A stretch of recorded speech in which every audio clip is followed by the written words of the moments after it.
కేసీఆర్, జై తెలంగాణ. అందరికీ నమస్కారం. కరెక్ట్గా ఆకలి అవుతున్నప్పుడు ఇచ్చిండు మైకు. కరెక్ట్గా ఆకలి అవుతున్నది, అందరికీ కడుపు కాలుతుంది, అప్పుడు మైక్ వచ్చింది. కాబట్టి ఎక్కువ సమయం తీసుకోను. కానీ పేరున ముందుగా ఈరోజు ఈ కార్యక్రమానికి అధ్యక్షత వహిస్తున్న పెద్దలు కేసీఆర్ గారే తిరిగి సీఎం అవుతారు.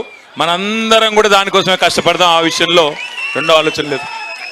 పెద్దలు గౌరవనీయులు, ఈరోజు సూర్యాపేట మా అన్నదమ్ముళ్ళు, మా ఆడబిడ్డలందరూ కూడా విచ్చేసిన ఈ కార్యక్రమానికి అధ్యక్షత వహిస్తున్న సూర్యాపేట జిల్లా బీఆర్ఎస్ పార్టీ అధ్యక్షులు, రాజ్యసభ మాజీ సభ్యులు, సోదరులు గౌరవనీయులు బడుగుల లింగయ్య యాదవ్ గారికి, అసెంబ్లీలో స్పీకర్ గారు రేవంత్ రెడ్డి గారు పగబట్టి పట్టుబట్టి సస్పెండ్ చేసినా నేను ప్రజల మధ్యలోనే ఉంటా, సూర్యాపేట ప్రజల తరపునే కొట్లాడతా అంటూ ఇవాళ ఉమ్మడి నల్గొండ జిల్లాను తన పోరాట పటిమతో ప్రతిపక్షంలో కూడా అక్కడ ఉన్న 2 మంత్రులకు, మొత్తం ఈ జిల్లాలో ఉండే 11 మంది కాంగ్రెస్ శాసనసభ్యుల వెన్నులో వణుకు పుట్టిస్తున్న మా అన్న గౌరవనీయులు మాజీ మంత్రివర్యులు పెద్దలు మాన్యులు శ్రీ గుంతకండ్ల జగదీశ్వర్ రెడ్డి గారికి, గౌరవనీయులైన మాజీ శాసనసభ్యులు సోదరులు, కోదాడలో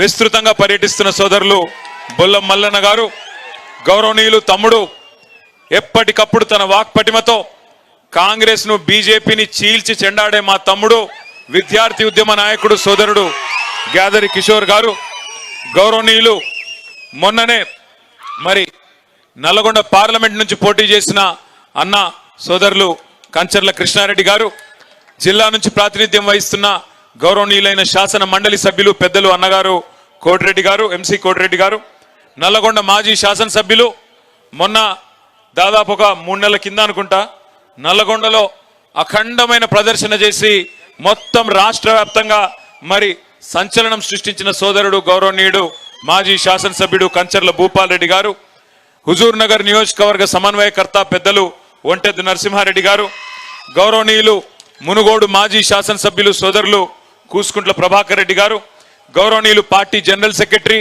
సూర్యాపేట వాసి, అదేవిధంగా సార్కు మొదటి నుంచి కేసీఆర్ గారికి అండగా ఉన్న మిత్రులు అన్న మాజీ కార్పొరేషన్ అధ్యక్షులు సోమా భరత్ గారు, అదేవిధంగా గౌరవనీయులు మిర్యాలగూడ మాజీ శాసనసభ్యులు పెద్దలు మల్లమోతు భాస్కర్ రావు గారు, అన్న డాక్టర్ చెరుకు సుధాకర్ గౌడ్ గారు, సోదరి జిల్లా పరిషత్ మాజీ చైర్మన్ సూర్యాపేట దీపికా యుగంధర్ గారు, అదేవిధంగా సూర్యాపేట మాజీ మున్సిపల్ చైర్పర్సన్ గౌరవనీయులు సోదరి శ్రీమతి అన్నపూర్ణమ్మ గారు, అదేవిధంగా సోదరులు మాజీ శాసనసభ్యులు భిక్షమయ్య గౌడ్ గారు, నోముల భగత్ గారు, తిప్పన విజయసింహారెడ్డి గారు, నల్లగొండ జిల్లా బీఆర్ఎస్ పార్టీ అధ్యక్షులు పెద్దలు దేవరకొండ మాజీ శాసనసభ్యులు అన్న రవీంద్ర కుమార్ గారు, గౌరవనీయులు చింతల వెంకటేశ్వర రెడ్డి గారు, అదేవిధంగా ఎలిమినేటి సందీప్ రెడ్డి గారు, గౌరవనీయులు భువనగిరి జిల్లా పరిషత్ మాజీ అధ్యక్షులు పెద్దలు జిల్లా గ్రంథాలయ సంస్థ మాజీ అధ్యక్షులు వైవి గారు, ఇంకా వేదికపై నాసిన్లైన బాలరాజ్ యాదవ్ గారు, మార్పెద్ది శ్రీనివాస్ గౌడ్ గారు, రాజీవ్ సాగర్ గారు, వేదికపైన ఉన్న మా శ్రీదేవక్క గారు, తర్వాత కిషోర్ గారు, ఇంకా పేరున ఉపేంద్రన్న గారు, రామచంద్రు నాయక్ గారు, మా తమ్ముడు బాలు, వెంకటనారాయణ గౌడ్ గారు, ప్రకాష్ గారు, ఇంకా పేరున ఎవరో పేర్లు చెప్పలేదో వాళ్ళు మనసులోనే తిట్టుకోండి, దయచేసి బయట తిట్టకండి. పేరున అందరికీ, వేదిక మీద ఉన్న మహా నాయకులందరికీ, వేదిక ముందుండి మరి రక్తం పంచుకొని పుట్టకపోయినా నా తోబుట్టువుల కంటే ఎక్కువైన మా అన్నదమ్ములకు, ఆడబిడ్డలకు, పార్టీ కోసం రక్తం ధారపోస్తున్న మా ఆడబిడ్డలకు, అన్నదమ్ములందరికీ పేరున హృదయపూర్వకంగా నమస్కారం. పత్రికా మిత్రులకు కూడా ప్రత్యేకంగా నమస్కారం. ఇదొక అరుదైన సందర్భం, ఒక ఉత్కృష్టమైన సందర్భం. తెలుగు రాజకీయాలు ఆంధ్రప్రదేశ్, తెలంగాణ కలిపి చూస్తే మన చరిత్ర సుదీర్ఘమైన చరిత్ర. ఈ దేశంలో చాలా కాలం, దశాబ్దాల పాటు తెలుగు వాళ్ళను మద్రాసీలు అని పిలిచేది. కానీ దాన్ని మార్చిన నాయకుడు ఆనాడు ఒక పార్టీ పెట్టి తెలుగు వాళ్ళు కూడా భారతదేశంలో ఉన్నారు అని చెప్పిన నాయకుడు అన్న నందమూరి తారక రామారావు గారు. ఆ తర్వాత ఈ దేశంలో తెలంగాణ కంటూ ప్రత్యేకమైన అస్తిత్వం ఉన్నది, ఇక్కడ ఈ దేశంలో తెలంగాణ అనే పౌరుషాల గడ్డ ఉన్నది అని ఎలుగెత్తి చాటిన నాయకుడు మన నాయకుడు గౌరవనీయులు పెద్దలు కేసీఆర్ గారు అన్న మాట నేను గుర్తు చేస్తా ఉన్నా. నేను ఎన్టీఆర్ గారి పేరు ఎందుకు తీసుకున్నానంటే దానికి ఒక ప్రత్యేకమైన సందర్భం ఉంది.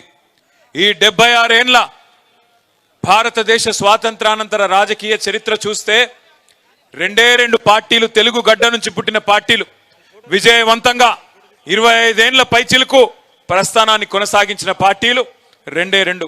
ఒకటి అన్నగారు పెట్టిన పార్టీ తెలుగుదేశం, సరే ఇవాళ అటుపక్కకి వెళ్ళిపోయింది, అక్కడే ఉంది. కానీ ఇక్కడ మళ్ళీ రెండవ పార్టీ మన నాయకుడు ఎగిరేసిన గులాబీ జెండా నుంచి తెలంగాణ వారి గుండెల్లోంచి పుట్టిన పార్టీ మన పార్టీ బీఆర్ఎస్ పార్టీ.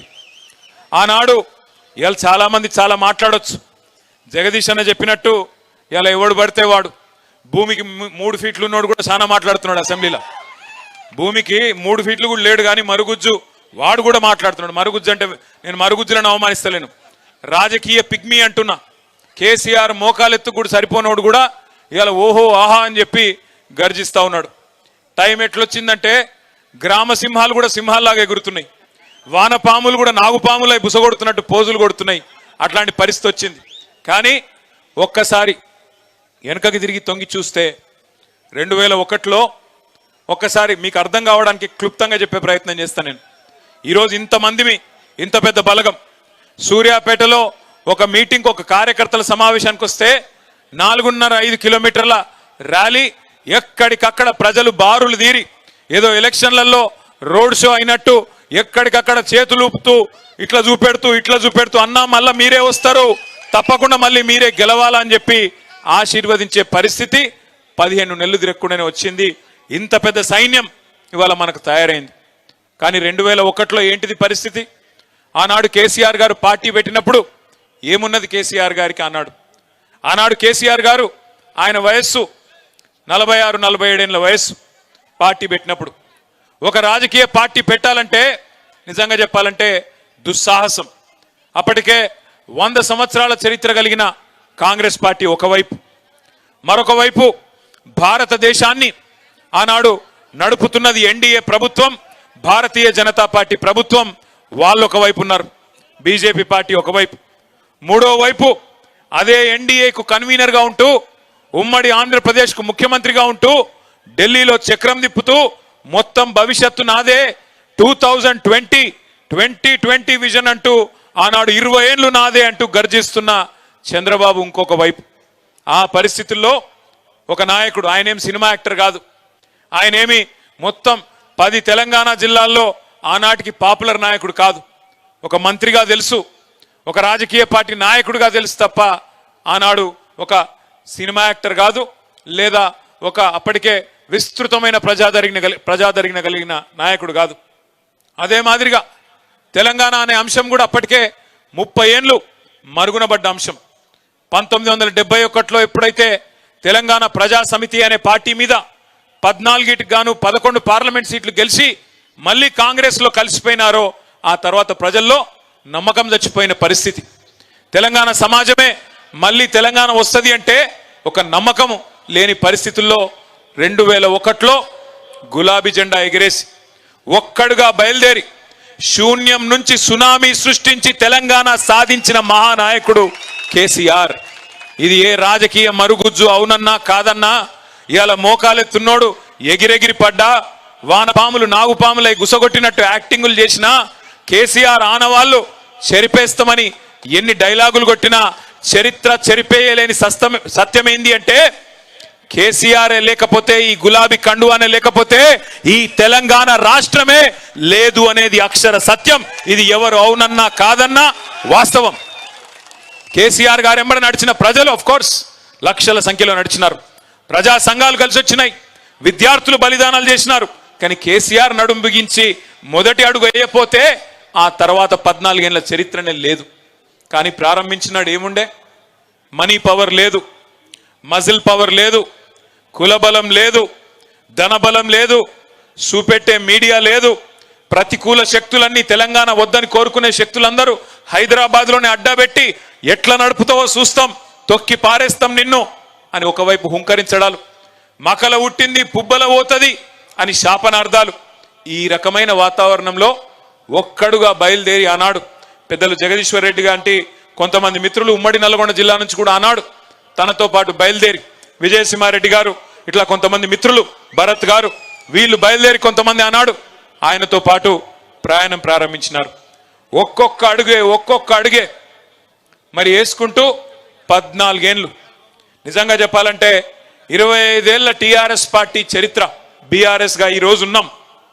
చరిత్ర చూస్తే 3 పాత్రల్లో కూడా విజయవంతమైన ఒకే ఒక్క పార్టీ భారతదేశంలో మన పార్టీ మాత్రమే. మొదటి 14 ఏళ్ళు ఉద్యమ పార్టీగా విశ్వరూపాన్ని చూపెట్టి భారతదేశానికే, దేశంలోని అన్ని వర్గాల ప్రజలకు ప్రజాస్వామ్యబద్ధంగా తమ కోరికలు నెరవేర్చుకోవచ్చనే ఒక అద్భుతమైన ఉద్యమ రూపాన్ని ఆవిష్కరించిన పార్టీ ఉద్యమ పార్టీ టిఆర్ఎస్. ఆ తర్వాత 10 ఏళ్ల పాటు అధికారం ఇస్తే పేదల కోసం ఎట్లా పనిచేయొచ్చు, ప్రజల కోసం ఎట్లా పనిచేయొచ్చు, స్వల్ప కాలంలోనే అన్ని అనుమానాలు పటాపంచలు చేస్తూ భారతదేశంలోనే నంబర్ 1 రాష్ట్రంగా ఎట్లా నిలపొచ్చు అని చూపెట్టిన నాయకత్వం కేసీఆర్ నాయకత్వం. అదేవిధంగా 15 నెలల కిందట అధికారం పోయింది, ప్రతిపక్ష పాత్రలోకి వచ్చినాం. ప్రతిపక్షంలోకి వచ్చిన తర్వాత ఇవాళ చిట్టినాయుడు ఏం చెప్తున్నాడు, టీవీలలో అటో చెంప ఇటో చెంప వాయిస్తున్నారు. నన్ను కూర్చొనిస్తలేరు, కుర్చీలో కూర్చున్నానో లేదో నన్ను బతకనిస్తలేరు అంటే ప్రతిపక్ష పార్టీగా కూడా ఇవాళ ప్రజల పక్షాన ఎలుగెత్తి పోరాడుతున్నది అసెంబ్లీలో గాని బయట గాని ఒకే ఒక్క పార్టీ బీఆర్ఎస్ పార్టీ మాత్రమే. ఒక్క మాటలో చెప్పాలంటే ఇవాళ ప్రతి తెలంగాణ బిడ్డకు గుండె ధైర్యం ఈ గులాబీ జెండా అనే మాట గంటా పదంగా మనందరం గర్వంగా చెప్పుకోవచ్చు. అట్లాంటి ఈ గులాబీ జెండా ఎగిరి 24 ఏళ్లు నిండి 25వ సంవత్సరంలోకి వచ్చే నెల 27 తారీఖు నాడు అడుగుపెట్టబోతా ఉన్నాం. ఇవాళ మనకు ఉద్యమము కొత్త కాదు, అధికారము కొత్త కాదు, ప్రతిపక్ష పాత్ర కొత్త కాదు. కానీ ఇవాళ మనకు తిరిగి అధికారం కావాలని కోరుకోవడం మన కోసం కాదు.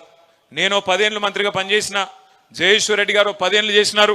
ఈ వేదిక మీద కూర్చున్న వాళ్ళందరూ ఎమ్మెల్యేలు అయినారు, జెడ్పీ చైర్మన్లు అయినారు, ఊహించకుండా ఎమ్మెల్సీలు అయినారు, రకరకాల పదవులు వచ్చినాయి, జెడ్పీటీసీలు అయినారు, మున్సిపల్ చైర్మన్లు అయినారు, రకరకాల పదవులు వచ్చినాయి. ఇవాళ బీఆర్ఎస్ పార్టీ కొట్లాడుతున్నది, బీఆర్ఎస్ పార్టీ తిరిగి కావాలని కోరుకుంటున్నది అధికారం మన కోసం కాదు. ఆనాడు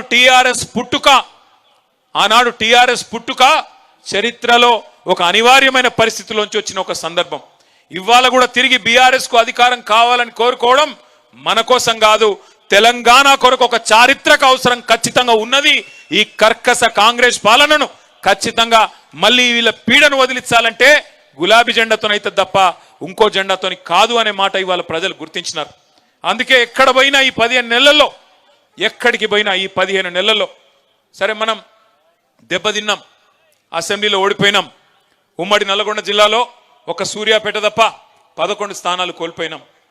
పార్లమెంటుకు పోయినాం, పార్లమెంట్లో 2 సీట్లు ఓడిపోయినాం. మొత్తం రాష్ట్ర వ్యాప్తంగా 1 సీటు కూడా రాలేదు.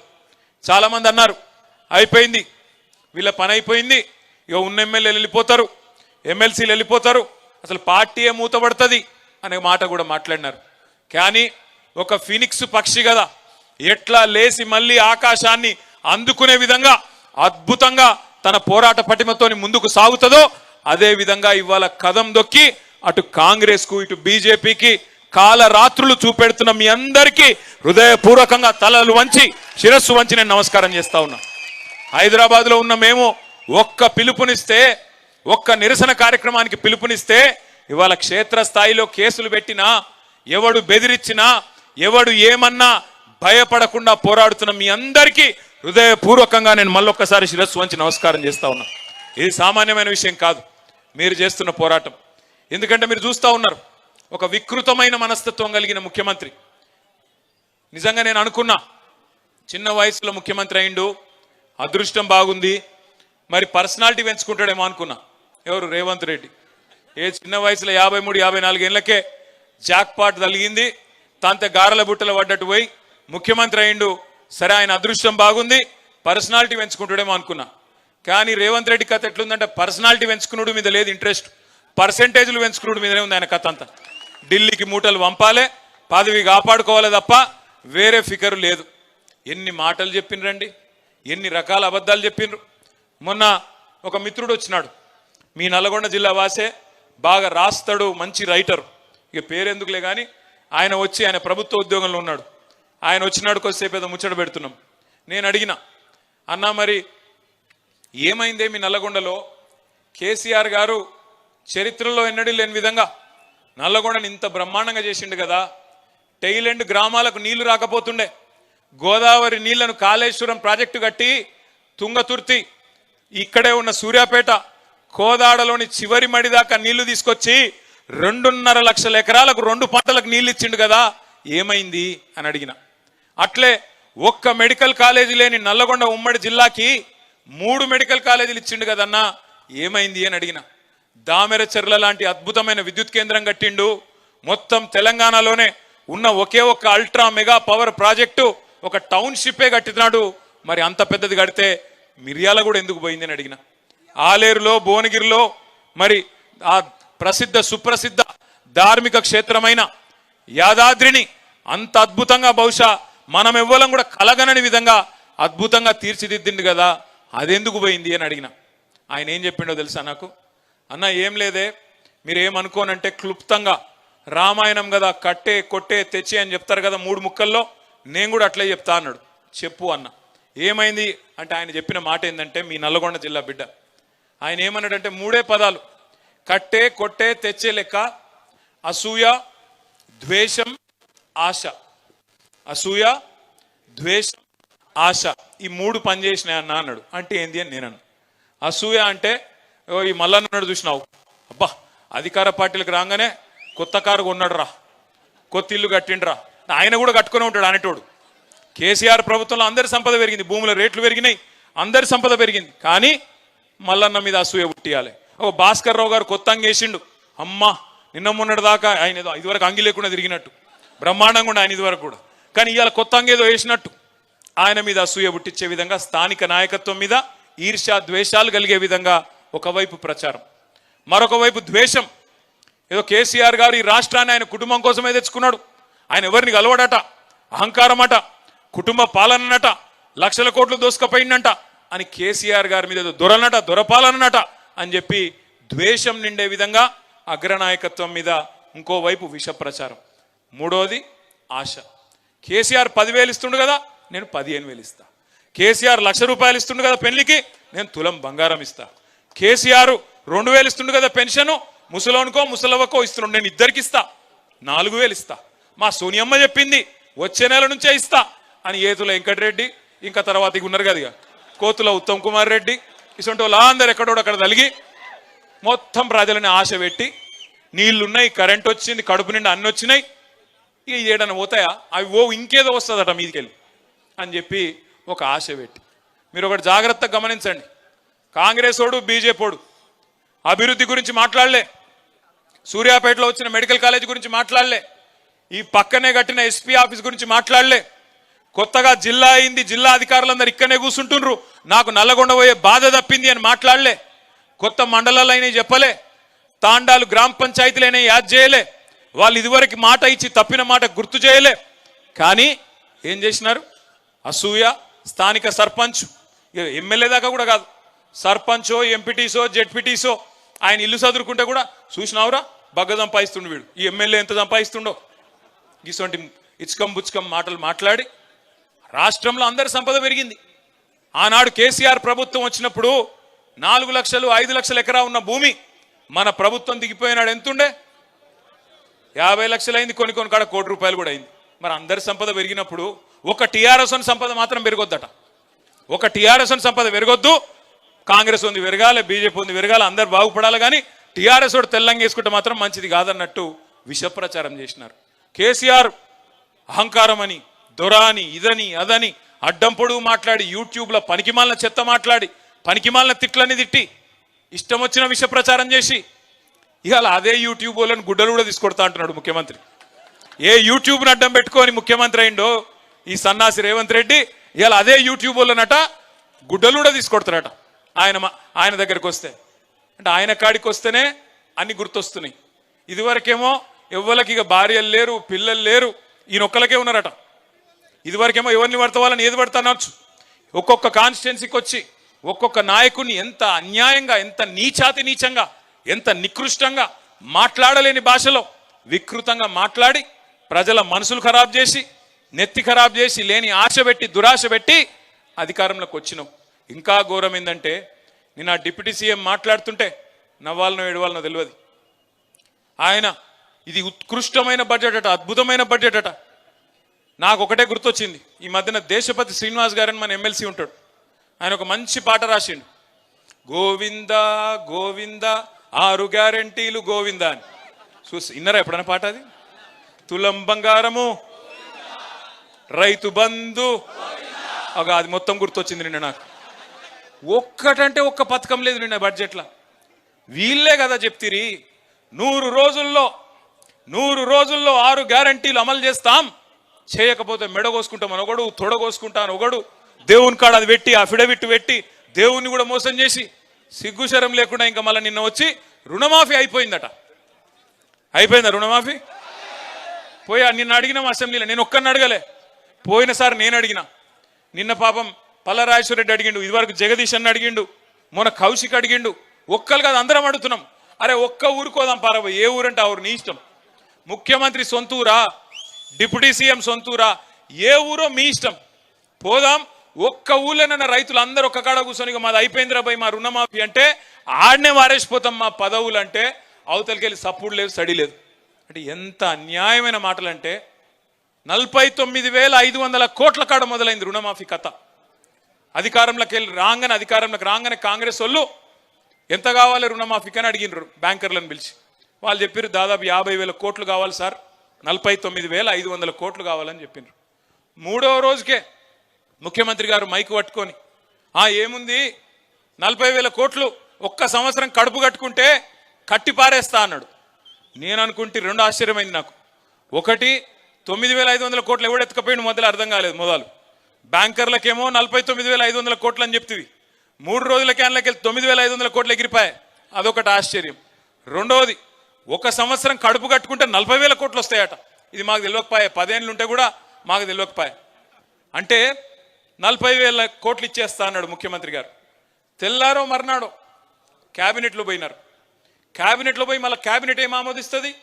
31,000 కోట్లు ఇస్తున్నాం రుణమాఫీకి అంటారు. మళ్ళీ 9,000 కోట్లు ఎగిరిపోయింది హుష్ కాకి. ఆడికెళ్ళి అసెంబ్లీకి వచ్చింది, మా బట్టన్న ఓ బ్యాగ్ పట్టుకొని వచ్చిండు. ఇక బ్యాగు చూడంగానే పాపం రేవంత్ రెడ్డికి పాత జ్ఞాపకాలన్నీ గుర్తుకొస్తున్నాయి అనుకుంటా. పాత జ్ఞాపకాలన్నీ పాపం ఉన్నాయి కదా, మంచి మంచి జ్ఞాపకాలు. సో ఆ బ్యాగు పట్టుకొని చూస్తే, ఆ బ్యాగ్ ఓపెన్ చేస్తే ఏమున్నది, బ్యాగు తెరిస్తే 26,500 కోట్లట రుణమాఫీకి. ఇది పోయిన సంవత్సరం చెప్పిన మాట, పోయిన బడ్జెట్లో. ఈ బడ్జెట్లో ఏం చెప్పి ఎరికేనా? 20,000 కోట్లు కట్టేసినా అయిపోయింది రుణమాఫీ అంటాడు. ఎక్కడ 50,000 కోట్లు, ఎక్కడ 20,000 కోట్లు, మధ్యలో 30,000 కోట్లు ఎక్కడ పోయినాయి? ఎక్కడికి? 40 సార్లు ఢిల్లీ పోవడం అంటే మామూలు ముచ్చట్న? 40 సార్లు ఢిల్లీ పోతే పోయినప్పుడల్లా కనీసం 500 కోట్లు 600 కోట్లు వేసుకపోవాలి కదా, లేకపోతే తెల్లారి ఇక్కడికి వచ్చే వరకు మళ్ళీ పదవి ఊస్టింగే కదా. అవి ఆడికి పోతున్నాయి పైసలు. 30,000 కోట్లు రైతులు ఎక్కడ పోయినాయి అంటే టింగు అనుకుంటే ఢిల్లీలో రాహుల్ గాంధీ ఖాతాలా, ఖర్గే ఖాతాలా, ప్రియాంక గాంధీ ఖాతాలా అక్కడ పడుతున్నాయి తప్ప రైతు బంధు లేదు, ఏది లేదు. కేసీఆర్ గారు చిలకకు చెప్పినట్టు చెప్పిండు, ఈ సన్నాసులను నమ్మితే మునుగుతాము, రైతు బంధు రామ్ అవుతుందని చెప్పిండా? సూర్యాపేటలో కూడా చెప్పిండా? మరి ఇన్నారు మీరు? ఇన్లే. హుజూర్ నగర్ వాళ్ళు ఇన్లే, ఒక సూర్యాపేట వాళ్ళు ఇన్నారు బుద్ధిమంతులు, కానీ హుజూర్ నగర్ వాళ్ళు ఇన్లే, తుంగతుర్తి వాళ్ళు ఇన్లే. మళ్ళీ ఈ చూడు కూడా ఏం మెజారిటీలు నాకు అర్థం కాదు. ఎవరు పడితే వాళ్ళకే, అసలు ఇదివరకు అడ్రస్ లేని వాళ్ళకు 50,000 60,000 ఓట్ల మెజారిటీ ఇచ్చి గెలిపించి ఇలా కూర్చోబెట్టుకున్నారు నెత్తి మీద.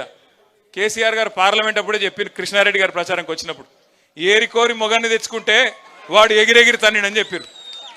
ఇప్పుడు 15-16 నెలలు అయితే ఒక్క పథకం అని ఉన్నదా? ఉన్నాయే పోయినాయి మొత్తం. గోదావరి నీళ్లు ఇగో ఇదే కిషోరు, ఇదే జగదీశ్వర్ రెడ్డి గారు, ఇదే బొల్లమల్లయ్య గారు కిందవడి మీదవడి కేసీఆర్ గారు ఒక నీరటైన లెక్క పనిచేసి ఆ నీళ్ళన్నిటినీ ఇగో గేట్లు ఎత్తండి, చెరువులు నింపండి, తీసుకుపోండి అని పాపం కేసీఆర్ గారు తనలాడి నీళ్ళు ఇస్తే చివరి మడి వరకు మీరు ఒక్క ధర్నా చేసే అవసరం లేకుండా, రోడ్డెక్కే అవసరం లేకుండా 2.5 లక్షల ఎకరాలకు సూర్యాపేట జిల్లాలో కాళేశ్వరం ద్వారా ఆ నీళ్ళని తెచ్చి మీ 2 పంటలు పండించింది కేసీఆర్. నల్లగొండ జిల్లాను మొత్తం ఉమ్మడి తెలంగాణ ఉమ్మడి రాష్ట్రంలోనే తెలంగాణ రాష్ట్రంలోనే ఉమ్మడి నల్గొండ జిల్లాను నంబర్ 1 జిల్లాగా వరి ధాన్యం ఉత్పత్తిలో చేసింది కేసీఆర్ ప్రభుత్వం. మరి అలా మీ సూర్యాపేట జిల్లాలో నీళ్ళ మంత్రి ఉన్నాడు, నీళ్లున్నాయా? మంత్రి అవుతున్నాడు, 6 ఫీట్లు ఉన్నాడు. మా జగదీశ్ అన్న 6 ఫీట్ల కంటే కొద్దిగా తక్కువనే ఉన్నాడు, కానీ నీళ్లు తెచ్చిండు. ఆయన మాత్రం ఆ సన్నాసి 6.5 ఫీట్లు ఏమున్నాడు, నీళ్లు మాత్రం లేవు. నీళ్ళ మంత్రి మళ్ళీ పేరుకు. ఏం చేయాలి? ఏం చేస్తున్నారు తెలుసా మీ నల్లగొండ మంత్రులు? ఒకడేమో SLBCలా 8 మంది ఇక్కపోతే ఆడపోయి చేపల కూర చేయించుకొని తింటుండు. ఆడ ఇంకా ఏమైంది ఆవిడ యాక్సిడెంట్ అంటే ఏం లేదు, ఇలా నీళ్లు వాటర్ కలిసినాయి అంటున్నాడు. అరే నీళ్లు వాటర్ కలిసిడు ఇంద్రాబాయ్, మాకెక్కడ తెలియదు ఇటువంటి కథ అంటే నీళ్లు వాటర్ కలిసినాయట. ఇక ఇట్లున్నారు మీ మంత్రులు. మీ ఒక ఆయననేమో నీళ్ళ మంత్రి, నీళ్లు లేవు. ఇంకొక ఆయనేమో నీళ్లు వాటర్. ఇంత గొప్పోలను ఎన్నుకున్న నల్లగొండ చైతన్యానికి హృదయపూర్వకంగా వందనం. నేను మిమ్మల్ని కోరేది ఒకటే, బాధపడేది ఏం లేదు. పోయింది అధికారమే, ప్రజల అభిమానం పోలేదు. ఇదే గులాబీ జెండా తిరిగి రావాలి, కేసీఆర్ ముఖ్యమంత్రి కావాలి అనే మాట ఇవాళ ప్రతి గుండెలోంచి వినబడతా ఉన్నది. ప్రతి గుండె చప్పుడు. మేమందరం తిరుగుతున్నాం. మన భాస్కరరావు గారు ఏదో సందర్భంలో కలిసినారు, చెప్తున్నారు, సార్ నిజంగా చెప్తా ఉన్నా, ఎక్కడ పోయినా ఎక్కడ తిరిగినా, అది నాగార్జున సాగర్ కావచ్చు, మిర్యాల కూడా కావచ్చు, పట్టి పట్టి చెప్తున్నారు సార్, ఆపాపి చెప్తున్నారు, ఈసారి మీరే అంటున్నారు అనగానే మా జగదీశ్ అన్న నవ్వుతున్నాడు. ఈసారి మీరే అంటే పోయినసారి వేయలేదా మీరు అని అడుగు అని చెప్తున్నాడు. అట్లా ఈసారి మీరే అని పట్టి చెప్తా ఉన్నారు. ఎందుకు అంటే తెలిసిపోయింది, అర్థమైంది. నిజంగా కూడా మనకు మంచి జరిగింది, మనం బాధపడేదేం లేదు. ఎందుకంటే 10 ఏళ్ళు మననే చూసింది, తెలంగాణ వచ్చినాక ఇంకోళ్ళు కనబడలేదు. చూసి కొద్దిగా బోరు కొట్టినట్టుంది. అందుకే అప్పుడప్పుడు ఏంటంటే చీకటిని చూస్తేనే వెలుగు విలువ ఏందో అర్థమవుతుంది. చీకటిని చూస్తేనే వెలుగు విలువ అర్థమవుతుంది. అప్పుడప్పుడు గాడిదలను చూస్తేనే గుర్రాల విలువ కూడా ఏందో అర్థమవుతుంది. ఇవాళ అక్కడ ఉన్న కంచరగాడిదని చూసిన తర్వాత కేసీఆర్ ఏందో, బీఆర్ఎస్ ఏందో, ఎట్లా 10 ఏళ్ల పాటు అద్భుతంగా నడిపిండో అందరికీ అర్థమైంది. ఇవాళ మీరు ఒక్కటి దయచేసి గుర్తుపెట్టుకోండి, ఈ కాంగ్రెస్ వాళ్ళు కానీ బీజేపీ వాళ్ళు కానీ మనకేనాటికైనా శత్రువులే. ఇవాళ నీళ్ళు ఎందుకు వస్తలేవు? సామాన్యమైన ఒక మౌలిక ప్రశ్న, ఒక రైతు అడిగే ప్రశ్నకు సమాధానం ఉందా ఇళ్ళకాడ? ఎందుకు నీళ్ళు వస్తలేవు? కేసీఆర్ ఉన్నప్పుడు వచ్చినాయి, నువ్వు ఉన్నప్పుడు ఎందుకు వస్తలేవు అంటే సమాధానం చెప్పే సత్తా ఏ సన్నాసికి లేదు కాంగ్రెస్లో. ఒకడేమో మళ్ళీ కేసీఆర్ని తిడతాడు, నువ్వే తప్పు చేసిపోయినావు అంటాడు ఒకడు. మరి నేను కేసీఆర్ తప్పు చేస్తే ఆయన ఉన్నప్పుడు ఎట్లా వచ్చినాయి నీళ్ళు? ఒక మాట. రెండోది, ఇక్కడ బట్టి విక్రమార్క గారు వచ్చిపోయాను, ఇది కాళేశ్వరం నీళ్లు కాదు SRSP నీళ్లు అని చెప్పి అప్పట్లో జగదీష్ అన్నను కిషోర్ను వీళ్ళు ఇద్దరు కలిసి 1,00,000 జనార్చన అని చెప్పి మొత్తం కాలువల మీద కాళేశ్వరం నీళ్లకు ఒక మంచి కార్యక్రమం చేస్తే బట్టి విక్రమార్క వచ్చి తిట్టిపోయాడు, ఇది SRSP నీళ్లు, కాళేశ్వరం నీళ్లు కాదన్నాడు. సరే, ఇప్పుడు కాళేశ్వరం ఏదో కూలిపోయిందని లేనిది ఉన్నట్టు చూపెట్టే ప్రయత్నం చేస్తున్నారు. నేను బట్టిని అడుగుతున్నా, ఉత్తమన్నని అడుగుతున్నా, బట్టి అన్నను ఉత్తమన్నను ఇద్దరిని. మరి సరే అనుకుందాం, ఒక్క నిమిషానికి మీరు చెప్పింది నిజమే అనుకుందాం, కాళేశ్వరంలోకి వెళ్ళి నీళ్ళు వస్తలేవు అనుకో. మరి నువ్వు కట్టిన SRSP అయితే ఉంది కదా, ఇంకా మరి నీళ్ళు ఎందుకు వస్తలేవు? ఇప్పుడు కేసీఆర్ కట్టిన కాళేశ్వరంతోని తెలంగాణ ప్రభుత్వంలో అక్కడ కేసీఆర్ గారు ఉన్నప్పుడేమో నీళ్ళు వచ్చినాయి, మరి ఇప్పుడు మీ ప్రభుత్వం రాగానే ఎందుకు బంద్ అయినాయి అంటే సమాధానం లేదు. వాస్తవం ఏంది అంటే కేసీఆర్ గారి మీద గుడ్డి ద్వేషంతో, కేసీఆర్ ఆనవాళ్లను ప్రజలు మర్చిపోవాలనే ఒక గుడ్డి వ్యతిరేకతతో మేడిగడ్డలో ఒక్క పిల్లర్ మీద ఒక చిన్న పర్రె పడితే దాన్ని రిపేర్ చేయకుండా 15-16 నెలల నుంచి ఎండబెట్టి అక్కడి నుంచి నీళ్లు కిందికి ఆంధ్రాకు పోతున్నా ప్రేక్షక పాత్ర వహిస్తూ ఇవాళ మొత్తం లక్షలాది ఎకరాల్లో గోదావరి పరివాహక ప్రాంతంలో, మీ తుంగతుర్తిలో, మీ కోదాడలో, మీ సూర్యాపేటలో, పెన్పహాడ్లో పంటలు ఎండుతున్నాయంటే ఖచ్చితంగా ఇది కాలం తెచ్చిన కరువు కాదు, ఇది కాంగ్రెస్ తెచ్చిన కరువు. రేవంత్ రెడ్డి పాపం ఇవాళ రైతన్నకు శాపం అవుతున్నది. రేవంత్ రెడ్డికి కేసీఆర్ గారి మీద ఉన్న కోపం ఇవాళ రైతన్నకు శాపం అవుతున్నది, ఇంకోటి కాదు. ఇది గోదావరి. మరి కృష్ణలో ఏమైంది? పోయిన వానాకాలం మంచిగా నీళ్లు వర్షాలు పడ్డాయి, నీళ్లు నిండా ఉండే, శ్రీశైలంలో కానీ నాగార్జున సాగర్లో కానీ పైన జూరాల్లో కానీ నిండా ఉండే నీళ్లు. మరి అక్కడెందుకు ఇయ్యలేకపోతున్నారు? ఆనాడు టెయిల్ ఎండ్ దాకా ఇదే జగదీశ్వర్ రెడ్డి గారు, అదే భగత్, అదే భాస్కర్రావు గారు, ఈ మొత్తం హుజూర్ నగర్ లో ఆనాడు మన సోదరులందరూ కలిసి టెయిల్ ఎండ్ గ్రామాలకు నీళ్ళు ఇయ్యలేదా? చివరి పంట దాకా, చివరి మడి దాకా తడి అందలేదా? మరి ఇవాళ ఎందుకు వస్తలేవు?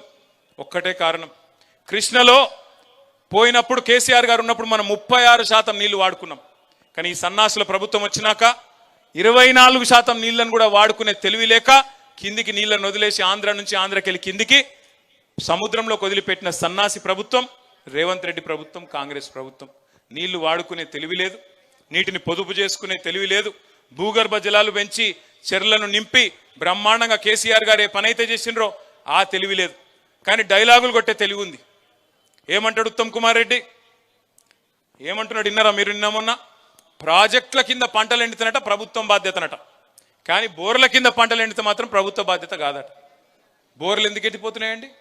మీరు చెర్లు నింపితే బోర్లు ఎండిపోవునా? మరి చెర్లు నింపే తెలివి మీకు లేదా? ప్రాజెక్టులో నీళ్లున్నప్పుడు చెరులో నీళ్లు నింపుకోవాలనే తెలివి లేదా? ఇదే కేసీఆర్ గారు ఉన్నప్పుడు ఎర్రటి ఎండల్లో చెరులు మత్తళ్ళు దుంకిన మాట వాస్తవం కాదా? కాదా? అవునా? అవునైతే మరి మీకెందుకు చేతనైతే లేదని అడగాల్సిన బాధ్యత మన మీదనే ఉన్నది. బీజేపీడు మాట్లాడాడు, బీజేపీడు ఒక్క మాట కూడా మాట్లాడాడు రేవంత్ రెడ్డికి వ్యతిరేకంగా. ఎందుకంటే మీకు తెలుసు, పైన బడాబాయ్ షోటాబాయ్, వాళ్ళు వీళ్ళు ఒకటే, బయటికేదో డామా తప్ప ఇద్దరు ఒకటే, వాళ్ళిద్దరు లక్ష్యం కూడా ఒకటే, తెలంగాణకు గొంతు ఉండద్దు. ఎందుకంటే వాళ్ళకి తెలుసు ఈ గులాబీ జెండా తెలంగాణ ప్రజాపక్షం, వాళ్ళిద్దరూ ఢిల్లీ పక్షం. అందుకే వాళ్ళు ఏం కోరుకుంటారు? ప్రజాపక్షంగా ఉన్న పార్టీ ఉండొద్దు, ఇది పూర్వపక్షం అయిపోవాలి, మనమే ఉండాలి, మనం కొట్లాడుకోవాలని చెప్పి ఇలా బండి సంజయ్ గారు, కిషన్ రెడ్డి గారు రేవంత్ రెడ్డి మీద ఈగ వాలకుండా కాపాడుతూ, కంటికి రెప్పలాగా కాపాడుతూ, ఆయన ఎంత అవినీతి చేసినా, ఎన్ని వేల కోట్లు దోచుకున్నా, మనం ఆధారాలతో సహా సమర్పించినా వాళ్ళు మాత్రం చర్య తీసుకోవడం లేదు. ఇదంతా మీకు ఎందుకు చెప్తున్నా అంటే సమకాలీన రాజకీయాలు. నేను సూర్యాపేటకు వచ్చి చెప్పకూడదు నిజానికి, ఎందుకంటే మీరందరూ చైతన్యవంతులు. ఒకనాడు సాయుధ పోరాటంలో నిజాంనే ఉరికించిన గడ్డ చైతన్యానికి ప్రతీక అయినది ఉమ్మడి నల్లగొండ మీ సూర్యాపేట. మరి మనం ఇప్పుడు సందర్భం ఏంది? ఏప్రిల్ 27 మన పార్టీ 25వ ఏట అడుగు పెడుతున్న సందర్భం. అందుకే మీ జిల్లా కవి గారు హనుమంతు గారు రాసిన పాట, సుద్దాల హనుమంతు గారు, ఎట్లా బయలుదేరాల వరంగల్కి? బండెనుక బండి గట్టి, ఒక్కొక్క గ్రామం నుంచి 16 బండ్లు గట్టి, ఎవరికి ఏ సాధనం దొరికితే ఆ సాధనంలో, ఎండ కొద్దిగా ఎక్కువ ఉంటుంది, ఎండను కూడా చూసుకొని వడదెబ్బ దాకకుండా మజ్జిగ ప్యాకెట్లు కూడా పెట్టుకొని మంచిగా బ్రహ్మాండంగా తయారై ఏ సాధనం దొరికితే ఆ సాధనం. ఇప్పుడే మల్లన్న చెప్తున్నాడు పక్కకెళ్ళి, అన్న మా దగ్గరికి వెళ్ళి కొంతమంది మరి పాదయాత్రకు వస్తారంటున్నాడు. అంటే నేను అన్న కొద్దిగా జాగ్రత్త, ఎందుకంటే ఎండాకాలము, ఆయనతో వడదెబ్బ దాకితే లేని ప్రమాదం వస్తుంది, జాగ్రత్త అన్న అని చెప్పిన. రకరకాల ఆలోచనలు ఉండొచ్చు. ఉద్యమ సందర్భంలో జయేశ్వర్ రెడ్డి గారు ఇంకా మిగతా మిత్రులు చాలా మంది సైకిళ్ళ మీద వచ్చినారు వరంగల్కి, ఇంకా చాలా మంది చాలా రూపాల్లో వచ్చినారు, ఎడ్ల బండ్ల మీద, ట్రాక్టర్ల మీద. మళ్ళొక్కసారి కదం దొక్కాల్సిన సందర్భం. ఇటు కాంగ్రెస్ గుండెల్లో, అటు బీజేపీ గుండెల్లో రైళ్లు పరిగెత్తించాల్సిన సందర్భం ఏప్రిల్ 27 అనే మాట నేను మీకు గుర్తు చేస్తా ఉన్నా. ఖచ్చితంగా ఒక్కొక్కరం ఒక్కొక్క కథానాయకుడిలాగా మీ గ్రామాలలో, పట్టణంలోని మీ వార్డులలో కదం దొక్కుదాం. ఎక్కడి వాళ్ళం అక్కడ. ఒక్క సూర్యాపేట జిల్లా నుంచే మనకి, ఎందుకంటే పక్కనే మీకు వరంగల్ జిల్లా, సూర్యాపేట జిల్లా నుంచే కదం దొక్కి బయలుదేరుదాం, ముందుకు పోదాం. నాకు ఆశ్చర్యం ఏమనిపిస్తున్నది అంటే ఇవాళ సూర్యాపేట ప్రజల రెస్పాన్స్ చూస్తూ ఉంటే నిజంగా జగదీష్ అన్న అసెంబ్లీలో లేకుండా ఇక్కడ ఉండడమే మంచిదేమో అనిపించింది. ఎందుకంటే అక్కడ అసెంబ్లీలో నాకు ఆశ్చర్యం, అసలు నా పక్కనే ఉంటాడు అన్న కూర్చునేది. ఏం మాట్లాడిండు తప్పు? ఏమన్నాడు జగదీష్ రెడ్డి గారు? ఏమన్నాడు? మీరు రైతులకు రుణమాఫీ చేసినారు అని అన్నాడు, మీరు రైతు బంధు ఇచ్చినారు అన్నాడు, మీరు 24 గంటల కరెంట్ ఇస్తున్నారు, మీరు తులం బంగారం ఇస్తున్నారు అని నిలదీసిండు. ఇక పని ఏం చేసిండు? ఏతుల వెంకటయ్య కథ చెప్పిండు. ఆ ఏతుల వెంకటయ్య కథ చెప్పే వరకు అక్కడ ఉన్న వెంకటయ్యలందరికీ పాపం బాగా ఇబ్బంది అనిపించింది. వెంకటయ్య కథ నువ్వే చెప్పు, నాకు రాదు. వెంకటయ్య 4 బర్రెల కథ చెప్పిండు. నాకు ఒక బర్రె ఉంటే, మా అత్తగారు లోటిస్తే, నేను కొంటే, అవి చచ్చిపోయింది, బతికితే అప్పుడు నేను ఇది చేస్తా, అది చేస్తా, నేను డైరీ కంపెనీ పెడతా అని చెప్పిండట వాడు. గట్లనే మీది కూడా ఉన్నదని చెప్పిండు. చెప్పేవరకు ఏమైంది? వాళ్ళకి బర్దాష్ కాలే. బర్దాష్ కాక ఒక స్పీకర్ గారిని, దళిత స్పీకర్ను అవమానిస్తావా అని చెప్పి సస్పెండ్ చేశారు. ఎంత దారుణం అంటే నేను అడుగుతున్నానండి, స్పీకర్ పదవికి దళిత స్పీకరు, గిరిజన speaker, BC speaker, OC speaker అని ఉంటుంది. స్పీకరే. స్పీకర్ను మేము గౌరవిస్తున్నాం కాబట్టే ఏకగ్రీవంగా ప్రసాద్ కుమార్ గారు ఎన్నుకోవడంలో మనం కూడా పోటీ పెట్టకుండా సహకరించిన మా స్పీకర్ గారు అక్కడ కూర్చోవడానికి. అదేవిధంగా ఆ రోజు జగదీష్ రెడ్డి గారి మీద ఆగ్రహాన్ని వ్యక్తం చేస్తూ ఆయన సభను వాయిదా వేస్తే ఆయన ఛాంబర్లకు పోయినాం, స్పీకర్ గారి దగ్గరికి పోయి చెప్పినాం, సార్ కేసీఆర్ గారితో మాట్లాడినాం మేము, అవసరమైతే జయేశ్వర్ రెడ్డి గారు 10 ఏళ్లు మంత్రిగా పనిచేసిన పెద్ద మనిషి అయినప్పటికీ మీరు కనుక నొచ్చుకుంటే మీరు మైక్ ఇవ్వండి, వెంటనే విచారం వ్యక్తం చేస్తాం. మేము తప్పకుండా అవసరమైతే మీరు బాధపడేది, మేము తప్పు మాట్లాడలేదు, మిమ్మల్ని అవమానించలేదు. అయినా మీరు అని ఫీల్ అయితే మేము విచారం వ్యక్తం చేసి వెనక తీసుకుంటాం, మైక్ ఇవ్వండి అని చెప్పినాం. మైక్ ఇయ్యలే. దళిత స్పీకర్ను అవమానించినందుకు జగదీశ్వర్ రెడ్డి గారిని చేసినామని చెప్పారు బయటికి. నేను ఒక్కటి గుర్తు చేస్తున్నా, రాష్ట్రంలో 143 మున్సిపాలిటీలు ఉన్నాయి, కార్పొరేషన్లు ఉన్నాయి. జనరల్ సీట్లో ఎక్కడన్నా ఏ నాయకుడన్నా ఒక దళిత మహిళను 5 ఏళ్లు మున్సిపల్ చైర్మన్ గా ఉన్న పెట్టిన నాయకుడు ఎవరైనా ఉన్నారా? ఇగో మా అన్నపూర్ణమ్మ, ఒక దళిత బిడ్డ, ఆడబిడ్డ, ఆ అమ్మాయిని ఒక జనరల్ సీట్లో అక్కడ మున్సిపల్ చైర్మన్ చేసిన జగదీశ్వర్ రెడ్డి గారట దళిత వ్యతిరేకట. ఇంతకంటే హాస్యాస్పదమైంది ఇంకోటి ఉంటుందా? కూర్చో. ఆమెను దించడానికి ప్రయత్నం చేసిన వాళ్ళట మంచోళ్ళట, కానీ ఇవాళ జగదీష్ అన్న ఎవరైతే అక్కడ కూర్చోబెట్టిండో ఆయన దళిత వ్యతిరేకట. ఇంకా ఘోరం ఏంటంటే, ఇంకా విచిత్రం, జగదీష్ అన్న ఏమన్నాడు? ఈ సభ మనందరిది అన్నాడు. నిన్న ఇంకో ఆయన మాట్లాడిండు, మజ్లిస్ ఆయన. ఏమన్నాడు ఆయన? ఇది గాంధీ భవన్ లెక్క నడుపుతున్నావు అన్నాడు. మనందరిది అన్న జగదీష్ అన్నమో ఎత్తవతల వారేసిండ్రు. గాంధీ భవన్ లెక్క నడుపుతున్నావు అన్నట్టు కొనుకేమో గంటలు గంటలు మైకులు ఇచ్చి బాకాలు కొట్టించుకుంటున్నారు, డబ్బా కొట్టించుకుంటున్నారు. ఇంతకంటే సిగ్గుచేటు ఉంటుందా? ఇంకోటి దమ్ము లేదా? మజ్లిస్ వాళ్ళ మీద చర్య తీసుకునే దమ్ము లేదా? ఒక బీఆర్ఎస్ వాళ్ళని మాత్రమే చేసే పరిస్థితి కానీ మిగతా వాళ్ళని ఏమనే పరిస్థితి లేదా? దయచేసి నేను మిమ్మల్ని ఆలోచించమని కోరేది ఏంటంటే, ఇలా రాష్ట్ర శాసనసభలో ఒక విచిత్రమైన సన్నివేశం. బీజేపీ కలిసిపోయింది, సిపిఐ అటే ఉంది, మజ్లిస్ అటే ఉంది, కాంగ్రెస్ అంతా ఒక దిక్కే ఉన్నది. ఇవాళ పంచ పాండవుల మాదిరిగా ఆ కౌరవ సభలో 100 మందిని ఎదుర్కొంటున్నది కేసీఆర్ సైన్యం. ఈ గులాబీ దండు మాత్రమే తెలంగాణ ప్రజల ప్రయోజనాల కోసం గొంతెత్తుతున్నది. మళ్ళీ మనమే తప్ప వాళ్ళు కానే కాదన్న మాట నేను మీకు గుర్తు చేస్తా ఉన్నాను. అందుకే ఈ సంవత్సరం మనం మహాసభ జరుపుకోబోతున్నాం. వరంగల్లో సిల్వర్ జూబ్లీ ప్రారంభానికి సూచికగా లక్షలాది మందితో బహిరంగ సభ. కోదాడ నుంచి ఎంతమంది రావాలి, సూర్యాపేట నుంచి ఎంతమంది తరలి రావాలి, తుంగతుర్తి నుంచి ఎంతమంది రావాలి, హుజూర్ నగర్ నుంచి ఎంతమంది రావాలి, అవన్నీ మళ్ళీ మీ నాయకులు మీకు వివరంగా చెప్తారు. కానీ ప్రతి గ్రామం నుంచి పార్టిసిపేషన్ ఉండాలి, ప్రతి గ్రామ శాఖ రావాలి, గ్రామ శాఖ అధ్యక్షులు, ప్రతి గ్రామం నుంచి క్రియాశీల కార్యకర్తలు ఒక్కరు కూడా ఆ రోజు ఏ పని పెట్టుకోకుండా, ఎందుకంటే ఇంతకంటే పెద్ద పని మనకు లేదు, సంవత్సరం అంతా వేరే పనులు ఉండొచ్చు, కానీ ఏప్రిల్ 27 మన పార్టీ 25వ వసంతంలో అడుగు పెడుతున్న సందర్భం ఖచ్చితంగా గులాబీ జెండా వేసుకున్న ప్రతి బిడ్డ ఏదో ఒక వాహనం ఏది దొరికితే అది ఎక్కాలే, కదిలి వరంగల్ వైపు ప్రయాణం మొదలు పెట్టాలి. అక్కడి నుంచి పెద్దలు కేసీఆర్ గారి సందేశం విన్న తర్వాత మర్నాడో ఆ తర్వాత రోజు మే నెలలో మన పార్టీ యొక్క సభ్యత్వ నమోదు కార్యక్రమాన్ని కూడా ప్రారంభించుకోబోతా ఉన్నాం. సభ్యత్వ నమోదు కార్యక్రమం అయిన తర్వాత అసెంబ్లీ అప్పుడు కొంతమంది, పార్లమెంట్ ఎన్నికలప్పుడు కొంతమంది, మన పార్టీ నాయకులు కొంతమంది అక్కడ ఇక్కడ వెళ్ళిపోవచ్చు, అక్కడక్కడ ఖాళీలు ఉండొచ్చు. అందుకే తిరిగి కొత్త కమిటీల నిర్మాణం పటిష్టంగా చేసుకుందాం. కొత్త కమిటీలు గ్రామ స్థాయి నుంచి, వార్డు స్థాయి నుంచి, బూత్ కమిటీ నుంచి బ్రహ్మాండంగా రాష్ట్ర కమిటీ దాకా అద్భుతంగా నిర్మాణం చేసుకుందాం. ఈసారి గీటురాయి ఒకటే. ఏ నాయకులైతే నికార్సైన నాయకులుగా కష్టకాలంలో కూడా పార్టీని పట్టుకొని ఉన్నారో వారికే పెద్దపీట వేద్దాం, వారినే ముంగడ పెట్టుకుందాం, వారినే నమ్ముకొని ముందుకు పోదాం.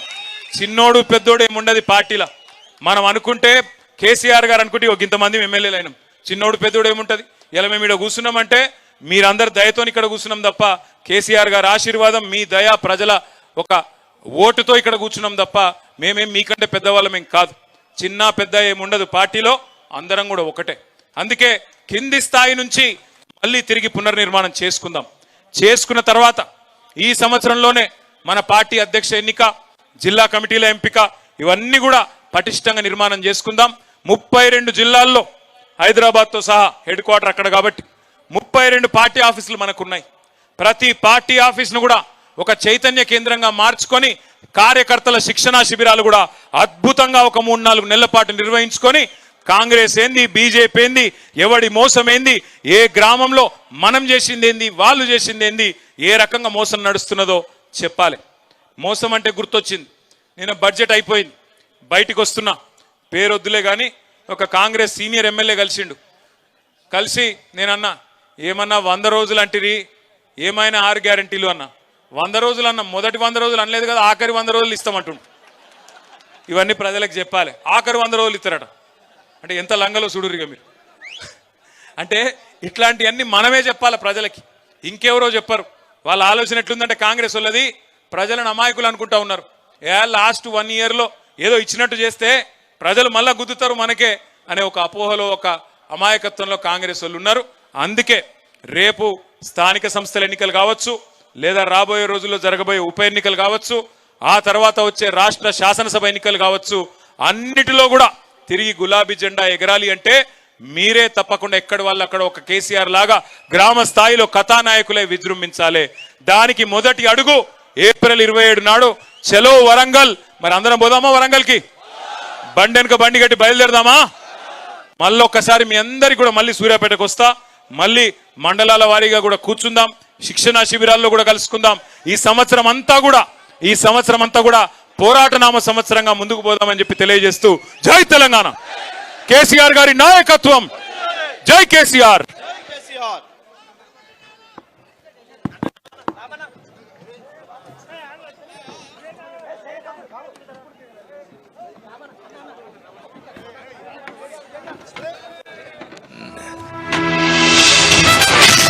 ఏండ్ల నాటి కలను తీర్చి తలరాతలు మార్చిన కేసీఆర్ నా దైవం.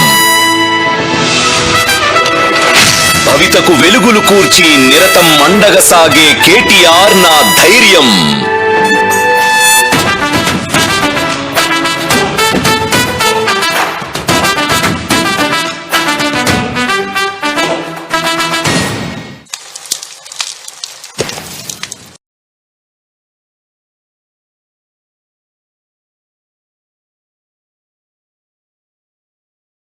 సమావేశానికి అధ్యక్షత వహిస్తున్న పెద్దలు, జిల్లా పార్టీ అధ్యక్షులు,